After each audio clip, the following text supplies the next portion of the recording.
जय हिंद दोस्तों, नमस्कार। आज हम देखेंगे कविता जो कि कवित्री महादेवी वर्मा द्वारा रचित है। इसका नाम है हिमालय से। ये सांध्य गीत से लिया गया है। ये कविता बड़ी ही सरल है और बहुत ही आसान शब्दों में आपको समझाई जाएगी। ये आप समझिए कि इसका जो महादेवी वर्मा की ये कविता है, ये बहुत ही इम्पोर्टेंट है आपके लिए। तो ध्यानपूर्वक सुनिए और एक एक शब्द का अर्थ आपको बताया जाएगा। आइए स्टार्ट करते हैं। हे चिर महान, यह स्वर्ण में रश्मि छू श्वेत भाल, बरसा जाती रंगीन हास, सेली बनता है इंद्रधनुष परिमल, मल मल जाता बतास, पर रागहीन तू हिम निधान। अब देखिए, कह रहे हैं हे चिर महान। हे ये हिमालय के लिए कह रहे हैं, क्योंकि हे हिमालय, तुम चिर यानी प्राचीन समय से या प्राचीन काल से महान हो, या लंबे समय से तुम महान हो। चिर मतलब होता है प्राचीन समय से। तो हे हिमालय, तुम प्राचीन, चिर मतलब प्राचीन समय से, महान मतलब महान हो। यानी तुम्हारी जो ये महानता है, ये आज की नहीं है। तुम्हारी महानता कब की है? प्राचीन समय से, लंबे समय से तुम्हारी महानता चली जा रही है। क्यों? क्योंकि यह स्वर्ण में रश्मि छू श्वेत भाल, भाल मतलब होता है मस्तक। जब स्वर्ण रश्मि अर्थात सुबह की सूर्य की सुनहरी किरणें, स्वर्ण रश्मि मतलब रश्मि मतलब किरणें, स्वर्ण मतलब सुनहरी, तो सुनहरी के सुबह सूर्य की सुनहरी किरणें जब तुम्हारा छू श्वेत, तुम्हारा सफ़ेद मस्तक, श्वेत मतलब सफ़ेद, छू मतलब छूती है, बाल मतलब मस्तक, जब तुम्हारा सफ़ेद मतलब छूती है तो बरसा जाती रंगीन हास, तो चारों तरफ रंगीन हास मतलब हंसी खुशी उल्लास का माहौल बरसा जाती है। फिर से देखिए, यह स्वर्ण रस छू श्वेत बाल, जब तुम्हारा श्वेत मतलब सफ़ेद, भाल मतलब मस्तक, यह स्वर्ण अर्थात सुनहरी, सूर्य की सुनहरी, अब यहाँ सूर्य नहीं है लेकिन स्वर्ण सुनहरी किरण यानी सूर्य की, तो सूर्य की सुनहरी किरण जब तुम्हारा सफ़ेद भाल छूती है तो चारों तरफ है अर्थात पूरे प्रकृति में रंगीन हास का वर्षा हो जाती है, अर्थात पूरे हर तरफ, चारों तरफ खुशी का माहौल व्याप्त हो जाता है। आइए, सेली बनता है इंद्रधनुष परिमल, मल जाता बतास। सेली मतलब होता है पगड़ी। कह रहे हैं कि तुम्हारी जो पगड़ी है वह इंद्रधनुष बनता है। इंद्रधनुष ऐसे रहता है, तो कह रहे हैं क्योंकि हिमालय की पगड़ी जो है वो इंद्रधनुष बनता है, वही कह रहे हैं कि सेली अर्थात पगड़ी, जो इंद्रधनुष है वो तुम्हारी पगड़ी की तरह तुम पर छाया रहता है, अर्थात वो तुम्हारी पगड़ी के समान बन जाता है। परिमल मतलब होता है सुगंधित। मल मतलब होता है लेप कर देना, मल देना, लगा देना। बतास मतलब हवा, तो हवा जो है वो तुम पर सुगंधित पुष्पों की हवाओं का लेप कर देता है, अर्थात लगा देता है। पर रागहीन तू हिमनिधान, लेकिन हे हिमनिधान, हे हिमालय, हिम मतलब होता है बर्फ, निधान मतलब सागर, हे बर्फ से सागर हिमालय, तुम रागहीन हो, तुम में कोई राग नहीं है, अर्थात तुम्हारे अंदर सुगंधित हवा का मल दिया जाए या ना मल दिया जाए, तुम में कोई फर्क पड़ने वाला नहीं है, तू रागहीन है, अर्थात तुम में किसी भी प्रकार की कोई ही मतलब राग नहीं है। फिर नभ में गर्वित झुकता नसीब, कह रहे हैं नभ यानी आकाश में गर्वित, गर्व की वजह से झुकता न शीश, तुम्हारा शीश कभी नहीं झुकता, हमेशा आकाश में क्या रहता है, तना मतलब तुम्हारा शीश जो है वो आकाश को छू रहा है, आकाश में कभी झुकता नहीं, किसी के सामने कभी झुकता नहीं है।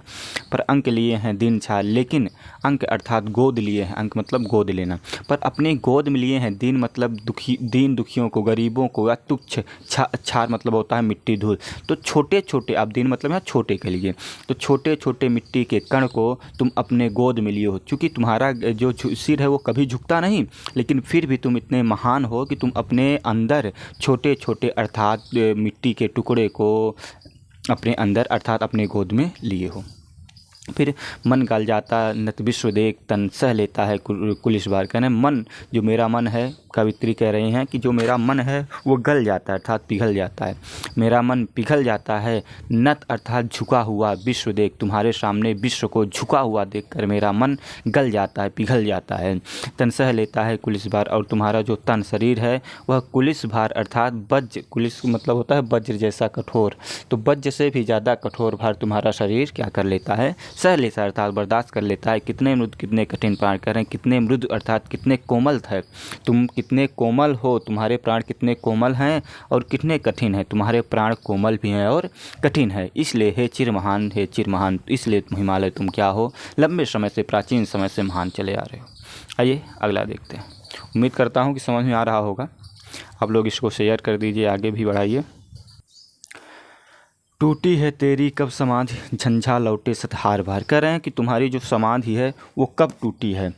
झंझा, झंझा का मतलब होता है तूफानी हवा, क्योंकि तुम्हारी जो चूँकि समाज का टूटने का मतलब तुम हिलते डुलते नहीं हो, तुम इधर उधर नहीं हो, तुम एक जगह स्थित हो, इसलिए टूटी है तेरी कब समाधि, हे हिमालय तुम्हारी समाधि जो है वो कभी टूटी नहीं है। झंझा, झंझा का मतलब होता है तूफानी हवा, कह रहे हैं तूफानी हवा लौटे हैं, सत मतलब सैकड़ों बार, हार हार मतलब तुमसे जो टकरा कर तूफानी हवा जो तुमसे टकराती हैं तो सैकड़ों हजारों बार हार जाती हैं, लेकिन तुम्हें हिला नहीं पाती, तुम्हारी समाज को तोड़ नहीं पाती और वो लौट जाती हैं।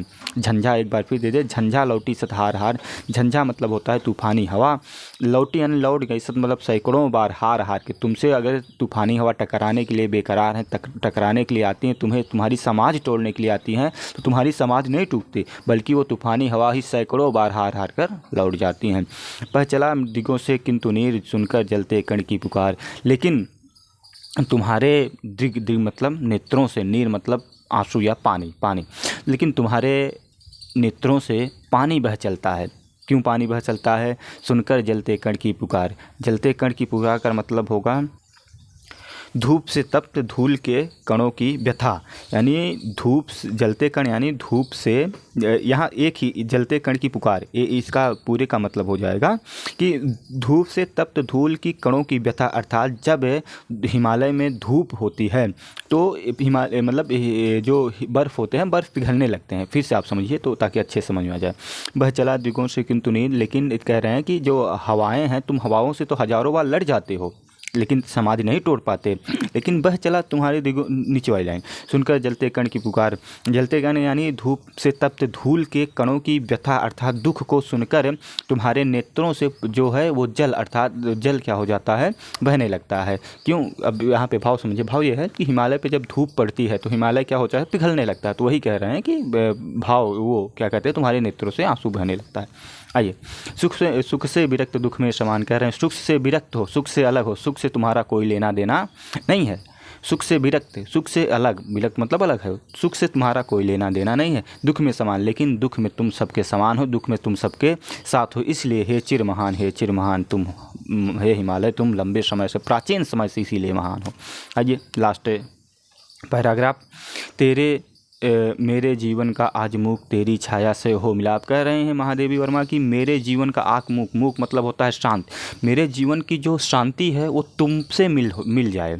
वो मतलब मैं अब चाहती हूँ कि मेरा भी जीवन तुम्हारी तरह क्या हो जाए, एकदम शांत रहे, जैसे तुम हर चीज़ सह लेते हो, बर्दाश्त कर लेते हो, उसी तरह मेरा भी जीवन आज तुम्हारी मूक अर्थात तुम जो मेरी शांति है वो तुम्हारे जीवन के समान हो जाए। तेरी छाया से हो मिलाप, और तुम्हारी छाया से, तुम्हारी करुणा से हमारा क्या हो जाए, मिलाप हो जाए। तन तेरी साधकता छू ले, तन यानी शरीर, तेरी साधकता, तेरी अच्छाई, तेरी जो जितने भी तेरे अंदर गुण है उसको छू ले। मेरा मन, मेरा तन जो है वो तेरी साधकता को छू ले। मन से करुणा की थाह नाप ले, और मन से करुणा की मतलब दया, मन से मेरा मन जो है वो तेरा मन कितना दयालु है, इसकी करुणा की था मतलब होता है गहराई। तो मन ले करुणा, मन हमारा जो है तुम्हारी करुणा की था यानी गहराई को नाप ले। उर्मे पावस दिग में बिहान, उर यानी हृदय में, उर में पावस, दिग में पावस मतलब होता है वर्षा ऋतु, पावस मतलब वर्षा, बिहान का मतलब होता है सवेरा प्रातःकाल। कह रहे हैं कि उर में पावस अर्थात हृदय में वर्षा ऋतु लिए हुए, बिहान यानी प्रातःकाल सवेरा हो जाता है। तो दोस्तों ये था आपका हिमालय से। अब इसके बाद हम देखेंगे वर्षा सुंदरी के प्रति, जो महादेवी वर्मा के द्वारा लिखा गया है। ये वर्षा सुंदरी के प्रति ये लिया गया है नीरजा से, ये तो सांध्य गीत से था।